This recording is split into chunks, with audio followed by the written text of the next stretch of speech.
সাম্রাজ্যবাদী ব্রিটিশ, সেও কিন্তু ইংরেজি অনুবাদে যখন প্রথম চিঠিটার ট্রান্সলেশন বেরোলো মডার্ন রিভিউতে 1934 সালে, 1934 সালে প্রথম চিঠিটা বেরিয়েছে, তারপরেই ব্যান। আর চিঠি বেরোয়নি, ট্রান্সলেশন বেরোতে দেওয়া হয়নি। বাংলাটাকে তাও বেরোতে দেওয়া হলো বই হয়ে, ইংরেজি এখানেও কোপ, রুশ ভাষায় ওখানে কোপ, কেন রাশিয়াতে কোপ কেন? অদ্ভুত।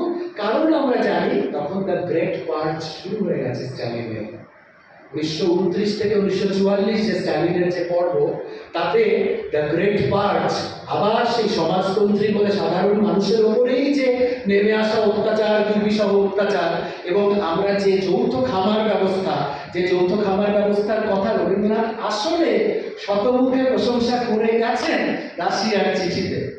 এই মানে এই সমবায়, কৃষি সমবায়, স্বাস্থ্য সমবায়, শিক্ষা সমবায়, বলছেন কি অদ্ভুত জিনিস দেখে এলাম রাশিয়ার চিন্তা, আহা আমার এখানে আমার দেশে যদি হতে পারতো এরকম, তাহলে আহা আমার দুর্দশাপীড়িত লোকগুলো, তাহলে তাদের কি না ভালো হতো, আমার কৃষকগুলো খেতে পায় না, আমার শ্রমিকগুলো খেতে পায় না। এবং খেয়াল রাখবেন এর প্রেক্ষাপটে সবসময় এই যে এই সূত্রগুলো 1921-22 ট্রেড ইউনিয়ন তৈরি হয়ে গেছে, শ্রমিক বিদ্রোহ আমাদের এখানে আহমেদাবাদ থেকে মুম্বাই হয়ে, কলকাতা হয়ে, বম্বে হয়ে, এগুলো আস্তে আস্তে নানান জায়গাতে দানা বাঁধছে এবং হচ্ছে।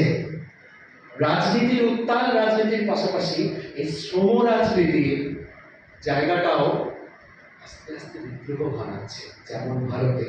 এই কথা